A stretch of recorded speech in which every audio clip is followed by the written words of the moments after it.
नमस्कार दोस्तों, फिर से स्वागत है आपका एलजे कथा में। अच्छे लोगों के साथ हमेशा बुरा क्यों होता है?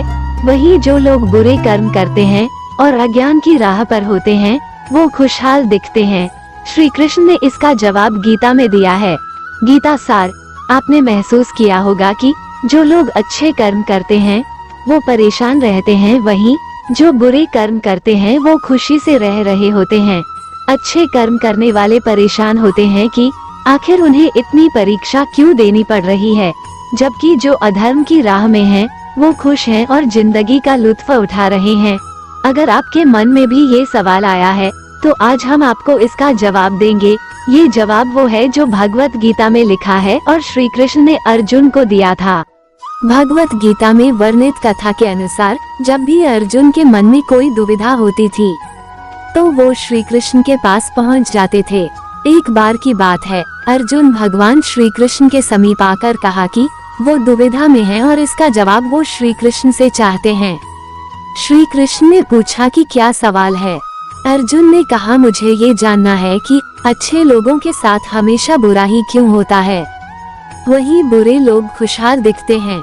अर्जुन के मुंह से ऐसी बातें सुनकर श्री कृष्ण मुस्कुराए और कहा, मनुष्य जैसा सोचता है और महसूस करता है वैसा कुछ नहीं होता है, बल्कि अज्ञानता की वजह से वो सच्चाई नहीं समझ पाता है।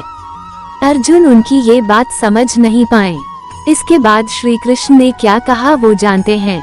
श्री कृष्ण ने अर्जुन से कहा, पार्थ, मैं तुम्हें एक कथा सुनाता हूँ, उसे सुनकर तुम समझ जाओगे कि हर प्राणी को उसके कर्म के हिसाब से ही फल मिलता है। प्रकृति हर किसी को अपनी राह चुनने का मौका देती है। अब वो मनुष्य की इच्छा पर निर्भर करता है कि उसे धर्म की राह चुननी है या अधर्म की। कथा शुरू करते हुए श्री कृष्ण ने कहा, एक नगर में दो पुरुष रहा करते थे। एक पुरुष व्यापारी था जिसके जीवन में धर्म की बहुत महत्ता थी। वो पूजा पाठ में यकीन रखता था। वो हर रोज मंदिर जाता था और दान धर्म भी करता था और हर रोज भगवान की पूजा करता था। वहीं दूसरा पुरुष बिल्कुल विपरीत था। वो हर रोज मंदिर तो जाता था, लेकिन पूजा करने नहीं बल्कि मंदिर के बाहर से जूते चप्पल चुराने। उसे दान और धर्म से कोई लेना देना नहीं था। समय बीतता गया और एक दिन बहुत जोर की बारिश हो रही थी। इस वजह से मंदिर में पुजारी के अलावा कोई नहीं था। ये बात जब दूसरे पुरुष को पता चली तो उसने कहा कि ये सही मौका है मंदिर का धन चुराने का। पंडित से नजर बचाकर उसने मंदिर का सारा धन चुरा लिया। उसी समय धर्म कर्म में विश्वास रखने वाला व्यक्ति भी मंदिर पहुंचा। दुर्भाग्य से मंदिर के पुजारी ने उसे ही चोर समझ लिया और चिल्लाने लगे। वहां लोग एकत्र हो गए और उसे बहुत मारा। किसी तरह वो बचते बचाते वहां से निकला तो दुर्भाग्य ने उसका साथ वहां भी नहीं छोड़ा। मंदिर के बाहर वो एक गाड़ी से टकरा गया और घायल हो गया। फिर वो व्यापारी लंगड़ाते हुए घर जाने लगा तो रास्ते में उसकी मुलाकात उस पुरुष से हुई जिसने मंदिर से धन चुराया था। उसने कहा, आज तो मेरी किस्मत चमक गई, एक साथ इतना सारा धन मिल गया।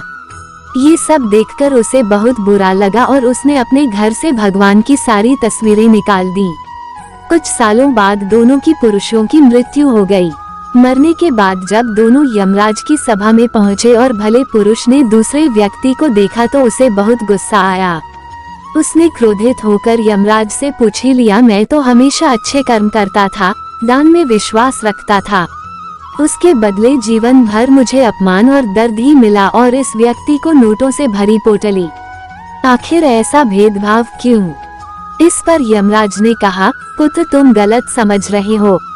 जिस दिन तुम्हारी गाड़ी से टक्कर हुई थी वो दिन तुम्हारे जीवन का आखिरी दिन था, परंतु तुम्हारे अच्छे कर्मों की वजह से तुम्हारी मौत सिर्फ एक छोटी सी चोट में बदल गई।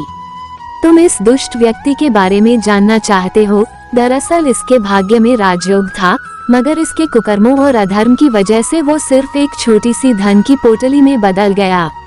कथा सुनाने के बाद श्री कृष्ण अर्जुन से कहते हैं, पार्थ, क्या अब तुम्हें तुम्हारे सवाल का जवाब मिल गया? ऐसा सोचना कि भगवान तुम्हारे कर्मों को नजरअंदाज कर रहे हैं, ये बिल्कुल भी सत्य नहीं है। भगवान हमें कब क्या किस रूप में दे रहा है मनुष्य को समझ में नहीं आता है। मगर आप अच्छे कर्म करते रहें तो भगवान की कृपा हमेशा बनी रहती है। इसलिए अपने अच्छे कर्मों को बदलना नहीं चाहिए, क्योंकि उसका फल हमें इसी जीवन में मिलता है। इसलिए मनुष्य का फर्ज है कि वो हमेशा अच्छे कर्म करते रहें, क्योंकि श्री कृष्ण ने गीता में भी बताया है कि किसी के द्वारा किया गया कर्म बेकार नहीं जाता है, चाहे वो अच्छा हो या बुरा।